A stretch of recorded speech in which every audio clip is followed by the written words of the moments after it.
Welcome to Brave. Be inspired by the best leaders of Southeast Asia tech. Build the future, learn from our past, and stay human in between. I'm Jeremy Au, a VC, founder, and father. Join us for transcripts, analysis, and community at www.jeremyau.com. Hi, Bernard. Excited to have you on the show. Hey, Jeremy. Thanks for having me. Yeah. What's interesting is that you're a Malaysian founder, true man of the soil, Malaysian, and you're a founder in the supply chain space. You also have a link with South Korea. So there's some interesting stories that we're going to dig into, and I'm excited to have you on the show. Thanks, Jeremy. Thanks. It was good to see you as well. How's things over there in Singapore? Singapore is nice and gravy. It's a nice bubble in the world. Very safe and sound in here. Lucky and privileged to be here. So, Bernard, I think this is really about you, right? So, for those who don't know you yet, who are you? My name is Bernard. I'm a father of two. I come from this little island called Penang Island up north. Right now, I'm a father of two boys. I like to swim, bike, and run all together. So that makes me a triathlete. And I love Korean dramas, especially the doctor dramas. I'm a hospital playlist right now. So I'm also the co-founder. On a more serious note, I'm a co-founder of Hatio. Hatio is basically a South Korean-based company. We're a technology company in the supply chain and logistics space. And currently we run a cloud supply chain platform called Operato. What it basically does is that helps local SMEs in Southeast Asia, basically, manage their inventory, optimizes their warehouse operations, manage orders from B2B and B2C, and also the marketplaces as well. So yeah, our mandate in Southeast Asia is very, very simple. Our mandate is basically to help local SMEs in Southeast Asia digitize. So yeah, that's a little bit about me on both sides. How did you first become entrepreneurial? Was it something you started as a kid, or how did it happen? Interesting. I would say that my entrepreneurial story begins when I was in the university. So my university story is a life experience for me. I did very well in university in the first year. One of the bright students academically. The turning point really was when I got my results. And then on the second year, I got active in the university. I was in a very new university. I was like the second batch of student. As a second batch of student in this new university, there's nothing like there's no clubs, not many societies. So we were like creating every single thing that was there, right? Music, club, sports club, orchestra, the student newspaper, and everything else. That is basically the start of where I was founding a lot of things. So I was founder of all these things. And then it was in a second year university as well. They say it's the people that you mix with. So I've got these two very good friends. We came together and we weren't from rich families. So of course, we were always looking for the extra buck and extra excitement. And that's where we first started our business. I remember we went to the company registrar without much money. We registered our first sole proprietorship. We printed the name cards the same day in the same building because they have their whole suite of service there. So we printed the same day, same business cards, and our business cards read, I remember this very silly thing. Our business card read managing director of a sole proprietorship company. It was the silliest thing ever when I look back right now. Yeah, so we got ourselves busy in doing all kind of things. We were even teaching swimming. Yeah, we were giving swimming lessons as part of business. But then we got really serious in events management, and that was the start of it. So it all started then. And of course, academically, it was affected. I was supposed to graduate in year 3. I only did so in year 4. Not because I failed, but because when you don't attend enough classes, you don't have enough credits to sit for the exam. And then they ask you to do it again. So yeah, it started all then. And eventually from one business, we learned from all the events management. And then we moved on to youth marketing. Oh yeah, that's where I met Graham Brown. We started Youth Works Asia. And until today, yeah, it never stops. It was uncertain all the way. But it's kind of cool to be in an uncertain mood all the time. Yeah, makes a lot of sense. And so how did you end up getting linked to South Korea? It was really a pivotal moment in life. Like I said, I'm a father of two boys. So it was that one fine morning I was having breakfast with my wife. I think this was about 5 years back. It was really at the lowest, I would say, okay, maybe not the lowest point in life, but it was a low point in life. We were running our business. We were into digital innovation programs. We were managing corporate communications projects for public listed companies. And it came to a point, it's like one morning you wake up and then you kind of ask each other, like, do you foresee yourself doing this the next 7 years? And you go like, perhaps. But of course, the market was changing. I think the economy starts to take a hit, and then budgets were really reducing. So we say, you know what? We don't have a visibility. So at that point, at that low point, we didn't have visibility of what's going to be revenue, what's going to be income in the next 6 months or 9 months. And it was that point in time we say, you know what? We were having breakfast and we were just scrolling through our Facebook, and then we saw that Malaysia Airlines had like a sale, right? A crazy sale. So we just say, hey, look, there was a dream that we had. We say, the dream was always to bring the family out for a month holiday. Just leave everything aside. Let's just go. Over that breakfast, over that one Facebook post that we saw with Malaysia Airlines, we click into that and then we check, okay, ticket for 4 to South Korea. It was Finland. We wanted to go Finland. Dream was Finland. We kind of figured that if we go to Finland, we will come back really broke. So what was the next country? And we're like, this whole Korean craze. So we're like, okay, let's try South Korea. And then it turns out that it's only like 2,600 ringgit for 4 to and fro. So we didn't really, it wasn't a planned trip, and 1 month. So we're like, okay, let's book. And before we know it, the ticket was booked. We went in Korea. We went without expectation. Like I said, it was low point. And it was then, so what do you do 1 month in Korea? It's too long of a holiday. And in the second week, I just like, hey, you know what? I think it's just time to just go out and see what's out there. Long story short, that's where I met my co-founders. I went gate crash into a startup event. I was hoping that they would speak English and not South Korean, because I'm going to be dead if they speak Korean. So the whole event was in English. I was glad. And really, that was where I met my co-founders currently. And they were looking at, because at that time, they were really looking at the South Korean government was really big in helping, in really encouraging and pushing and driving and helping their South Korean businesses, startups out of that market and expand to other regions. So, Hatio was looking at the Southeast Asian region, and I was a Southeast Asian guy there. That's how it is. The soul love story. Yeah. Wow, really serendipity there for your paths to cross like that. What is so interesting about this space? I mean, you decided to really tackle logistics and supply chain and SMEs. What about it is interesting to you? Truth be told is that when we got into this space, the backstory is that we never came from the logistics space. We don't even know how a warehouse is run and what really supply chain looks like. And then when we got into it, and we slowly learned from the South Asian perspective and the market. And one thing that really caught my attention was that we took about 4 months. 4 months, my co-founder and I, we traveled Malaysia, we were in Singapore, we traveled Vietnam, Bangkok. I remember we spent a lot of time in Bangkok, a lot of fun as well. We were even in Manila. When we go to all these spaces, all these countries, all these markets, we realized, and one thing that I learned was really logistics and supply chain are really the backbone of the economy. So that's like the number one thing that I've learned. Logistics and supply chain is the backbone of the economy, and then of course you see the whole behavior change of how people were buying online, the increasing consumer demands. So when we look at it, the more we understand the market, we actually saw a opportunity there. So what we do in Korea the business in Korea was a lot of warehouse controls and warehouse execution, the robotics, Internet of Things, automation of warehouses. So we were doing a lot of that. We didn't even have a proper product in that sense.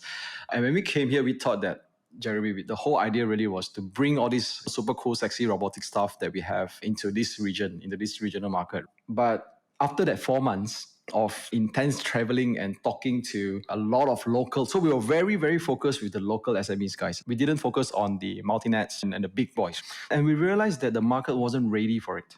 It's not about affordability. I remember when 4 years ago, when we first came in here, and a lot of my friends, a lot of my contacts were telling me, you're wasting your time. You're wasting your time trying to sell this robotic stuff to all the Chinamen. I was like, okay, you're wasting your time trying to sell technology to all these 30, 40 years business in the market, in Southeast Asian market. So I think that was the challenge, to prove a hypothesis. And we went out there. It wasn't because they couldn't afford. It was because the market wasn't ready for it. And why wasn't ready? Because there was still a lot of manual, very legacy operations across. I remember my co-founder and I sat down on the table and say, look, This whole robotic thing, IoT that we're doing in South Korea with CJ and iHeard.com, it's not going to work. We can't just bring this stuff in and say we can automate your warehouse. No local SMEs is ready for their warehouse to be automated right now.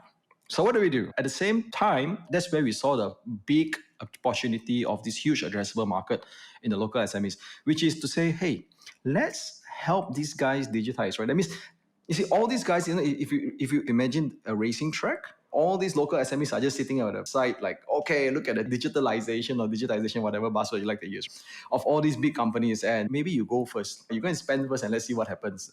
So our motivation was saying, hey, you know what? Let's bring all these guys to the starting block. Whether they run or not, that's another story. They run, win or not, finish or not, also another story. But let's just bring all these guys to this, and that's where we started. And hence the mandate. The mandate was very strong, very simple, helping local SMEs digitize. That's how the whole thing happened. And we saw, because of the whole rising consumer demands, because of the whole e-commerce trend, especially over the last 2 years, which maybe we can talk about that sometime later. That's where we saw that there's a mismatch, because there's a lot of these local SMEs, which is on the legacy, whether they are legacy systems or still on the manual basis. Right now, a lot of these local SMEs couldn't scale their business into the following the trend of e-commerce and all that. To put it very simply, is that more and more people over the last 2 years, 40 million people in Southeast Asia went digital and were buying online. So that is a huge demand. But in the logistics space, for example, a lot of these logistic players are not ready to do e-commerce fulfillment.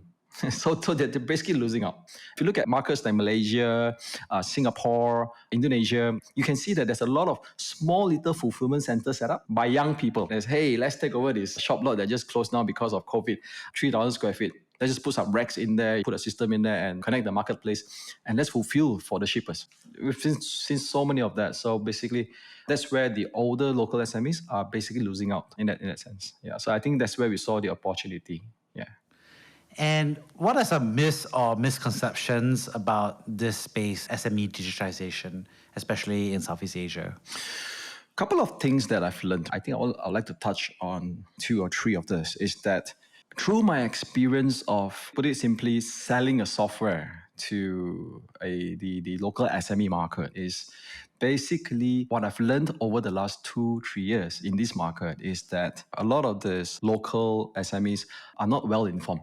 It starts from there. So very little opportunity for them to make informed decisions. That's one. Hence, they were always driven by the fear of technology.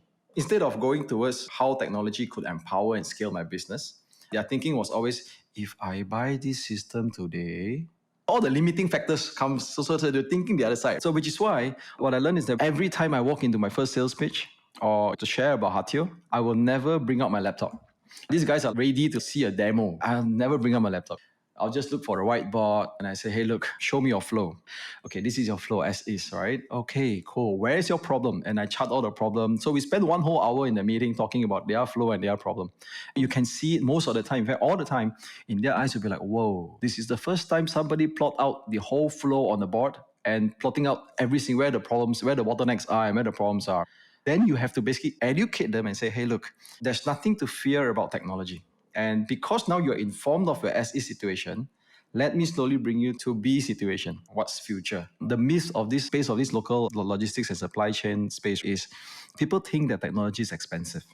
I couldn't blame them because it has been that way. And that's where we learned about this. For example, a warehouse management software, warehouse management system is $500,000. So how could a local SME, they need to make that kind of volume before they can actually invest, because it's all about ROI.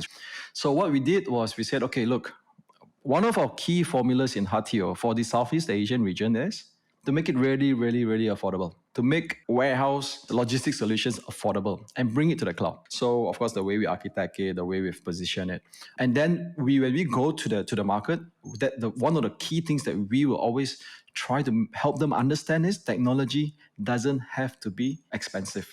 Technology can be affordable and it has to be scalable for you, and you don't have to fear making this decision because it's all about change.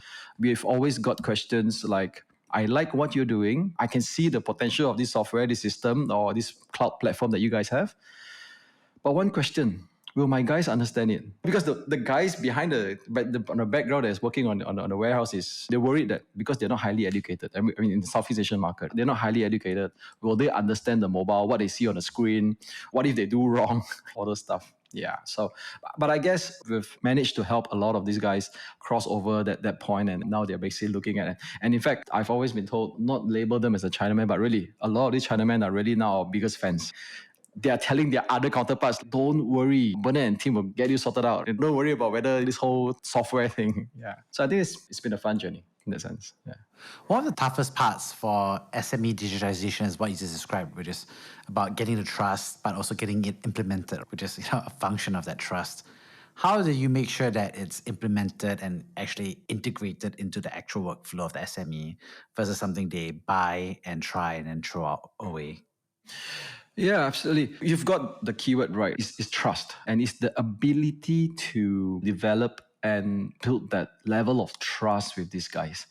One key thing I learned is really that you can't walk into that meeting room with these guys and talk 90% all about your software. What is the benefit of software? This line of thoughts is not going to build trust. You got to go in there. You've got to really understand their operations. To a many extent, you've got to understand their history. You got to understand, like, hey, you've been in this business for the last 40 years as a third-party logistics. You've been doing this. How have you changed? You got to understand their story. You got to understand, like, how have they changed? Let me give you an example. My first client, client 001, happens to be a neighbor of mine. So I stay in one corner, he stays in the other. So they say, right, you find the closest person to you to sell to, right? So I really walk down the street and I say, hey, look, I know you run a 3PL. Can you give me a chance? I just want to learn about your operations and all that. I've always loved this story. He's always telling us, Bernard, I've been using an accounting system to run my inventory. I said, okay, cool. The accounting system that I have was 22 years ago. Oh, okay. It's called QuickBooks. At that time when you said QuickBooks, to be honest, I needed to sound smart, but I don't even know what QuickBooks was, right? I don't know the brand name. But say 22 years ago, I say, okay, you mean you run it? Yeah. So 10 years later, after that, when he first bought the 22 years, 10 years ago, he actually upgraded a newer version of QuickBooks. This is the generation that when they buy software, it comes in a box, a CD and a key code inside, right? You tear over the box, there's some key code somewhere that you need to scratch it up.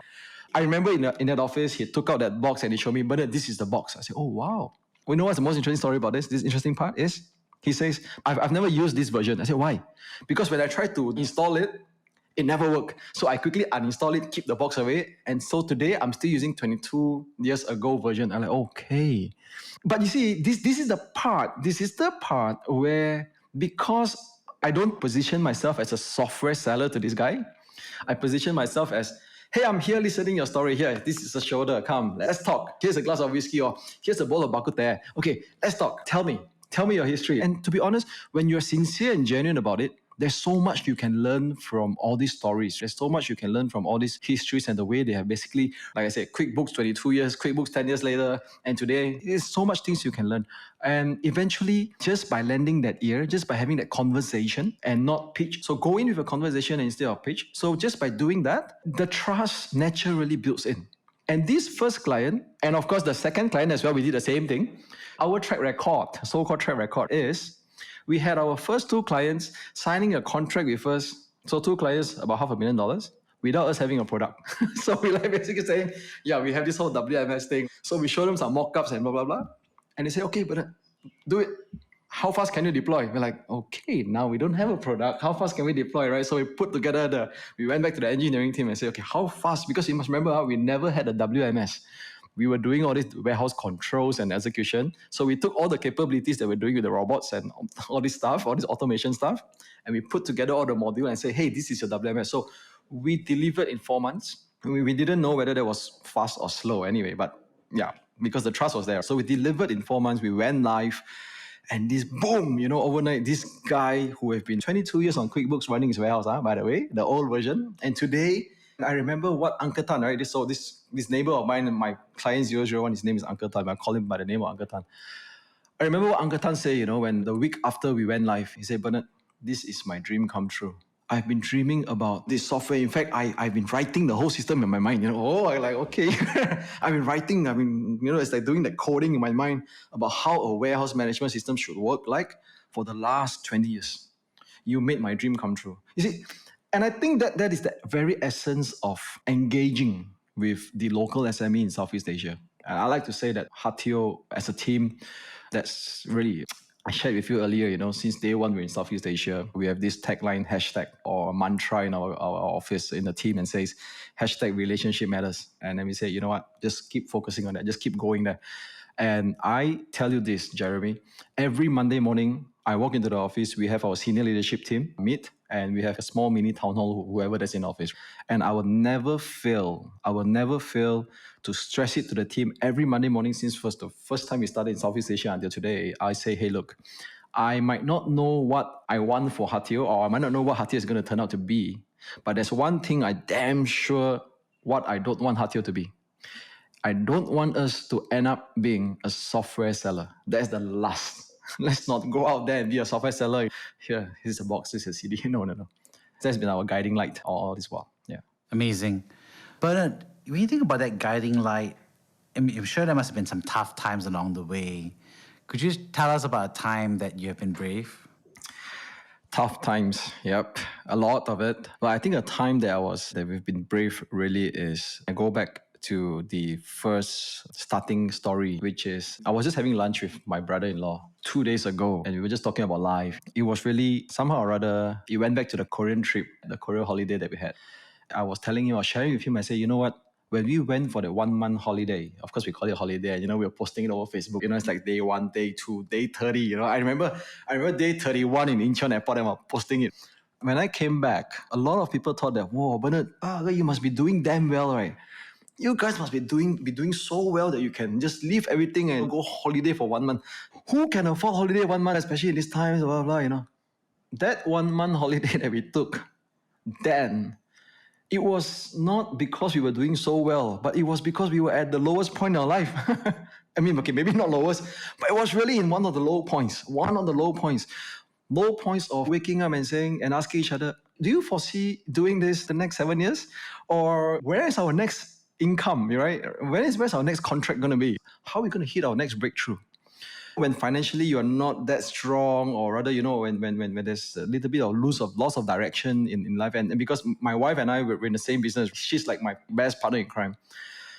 And it was literally then the both of us had to make that decision and say, okay, you know what? Let's go somewhere. Let's have a change of environment, a change of scenario. Let's go without expectations. We didn't plan anything. The only thing that we planned was the place we stayed. And that also because we know of a friend, right? So that was the only thing we planned for the trip. Nothing else was planned. And it was good. And I remember in the airport, my wife and I was telling myself, let's go with an open heart, with an open mind, expect the unexpected. So, and clicking that, of course, okay, maybe Malaysia Airlines came in at the right time. 2006 for tickets for 4-person to and fro. So the cost was quite bearable. But really, to just take off, I won't put it as it was solely my decision.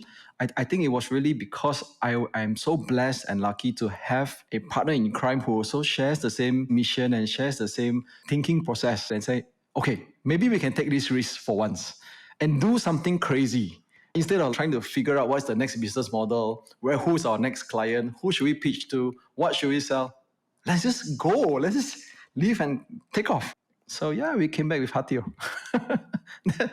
So really expect the unexpected. Yeah. So I guess that was something really brave that we did. I mean, looking back 4 or 5 years ago, it's like lowest point in life. You're supposed to be figuring out where's your next income going to be, and there you go holiday for a month. Yeah. Awesome. What a story.